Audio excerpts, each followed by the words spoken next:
नमस्कार दोस्तों। आज जिस हम बैंक के बारे में बात करने जा रहे हैं या जिस कंपनी की बात करने जा रहे हैं वो एक सरकारी बैंक है, बैंक ऑफ बड़ौदा। और आपको पता होगा बैंक ऑफ बड़ौदा के अंदर लगभग लगभग दो बैंक और समाये हुए हैं, देना बैंक और विजया बैंक। ये इन्हीं के अंदर समाये हैं, इसके अंदर मर्ज हुए थे। तो अपने आप में बहुत बड़ा बैंक है, सरकारी बैंक है, आप जैसे समझ सकते हैं। और जैसे और बैंक देते हैं लोन, और बैंक जो भी काम करते हैं सब उस तरीके का ही काम करते हैं। मुद्दा ये होता है, बैंक कोई भी जो बढ़ता है, बैंक में सबसे बड़ी बात ये होती है कि बैंक का एनपीए कितना है। क्योंकि बैंक का मेन काम है लोगों को पैसे देना, और उस पैसे का बैंक के ऊपर ब्याज आता है, और वही ब्याज जो है उसकी कमाई होती है। तो बैंक में अगर पैसे दिए हैं बैंक ने और उसे वापस नहीं आ रहा, तो वो उसके लिए घाटा है, नुकसान है। लेकिन अगर बैंक का लोन वापस आ रहा है, टाइमली उसे इंटरेस्ट आ रहा है, तो फिर तो बैंक को बढ़ने से कोई नहीं रोक सकता। अब आप देख लीजिए यहाँ पे कितने तरीके के लोन हैं। होम लोन है, पर्सनल लोन है, फिनटेक लोन है, व्हीकल लोन है, योद्धा लोन है, मतलब इसके अंदर भी होम लोन है, मॉर्टगेज तरीके की है, एजुकेशन है, गोल्ड लोन है। मतलब आप सोच सकते हैं कि हज़ारों तरीके का लोन है।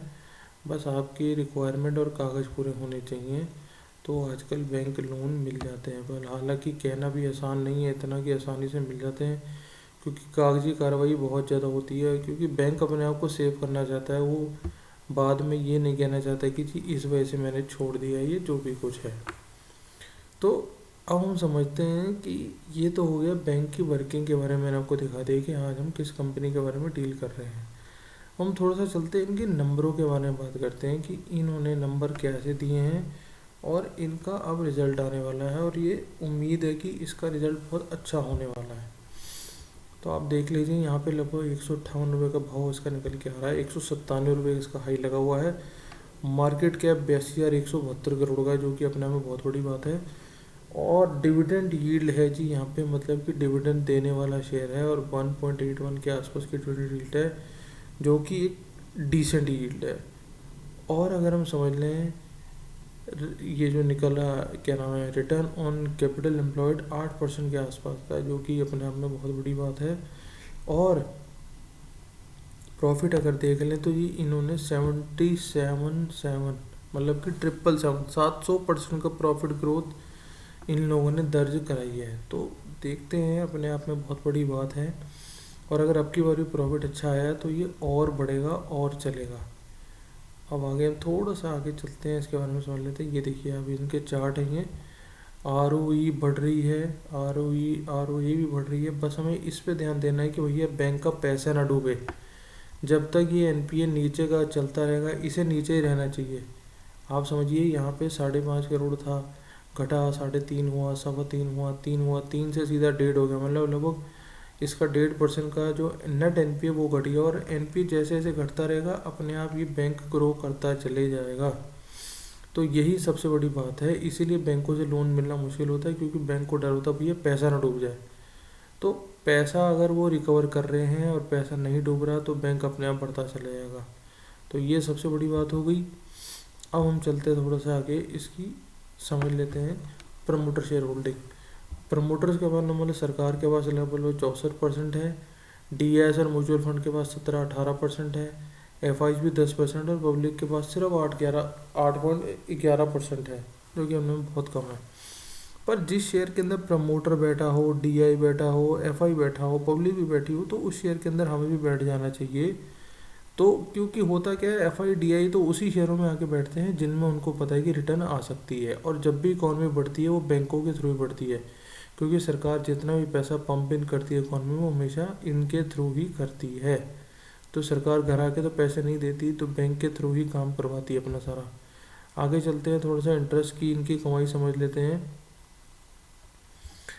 43,000 हुआ, 49,000 हुआ, 75,000 हुआ, 70,000 हुआ, 69,000 हुआ। लगभग सेम ही है, कोई बहुत बड़ी बात नहीं है।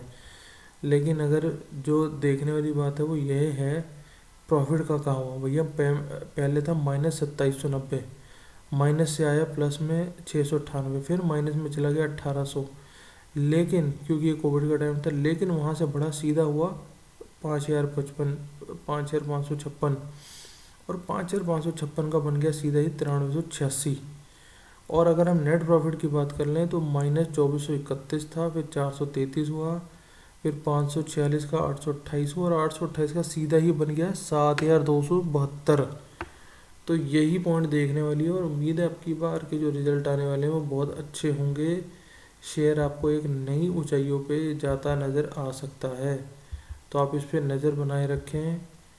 तो हो सकता है आपको ये अच्छे कोई रिटर्न दे सके। ये देखिए, प्रेसिडेंट ऑफ इंडिया के पास होल्डिंग वैल्यू है, मतलब सरकार का मतलब होता है प्रेसिडेंट के पास होते हैं इनके सारे शेयर, जो बाकी की इनकी 63% की होल्डिंग है वो प्रेसिडेंट ऑफ इंडिया के पास है। अब हम चलते हैं बैंक ऑफ बड़ौदा के चार्ट के ऊपर।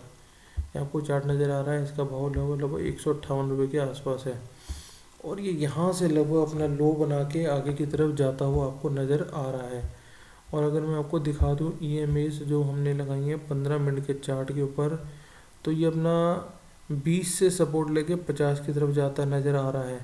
और जैसे ही ये काट देगा 160 170 वाली जो लाइन आपको नज़र आ रही है, उसके बाद ये आपको नज़र नहीं आएगा। और हम अगर मैं इसके नियर टर्म टारगेट देखूँ तो 160-65 रुपये तो बिल्कुल खड़ा ही खड़ा है अपने टारगेटों के ऊपर। तो उम्मीद है कि जब इसका रिज़ल्ट अनाउंस होगा तो ये आपको एक नई ऊंचाइयों पे जाता नज़र आ जाएगा।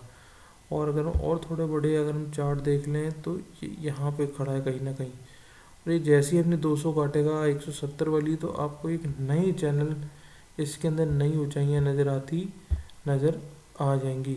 अब मैं आपको एक चीज़ और दिखा दूं कि अगर हम इसको देख लें कहीं बॉटम आउट हो चुका है, तो मैं इस चार्ट को उल्टा कर देता हूँ।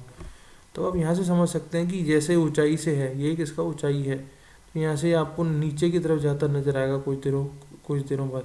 तो जब हम इन्वर्स कर देते हैं तो यहाँ चार्ट अपने आप शो करता है कि हाँ भैया इसमें ट्रेंड चेंज हो चुका है। तो यहीं से मैं आपको ये दर्शाना चाह रहा हूँ कि इसके अंदर ट्रेंड चेंज हो चुका है, और ये यहाँ पे नियर टर्म टारगेट इसका 160-62 का तो बिल्कुल खड़ा ही है।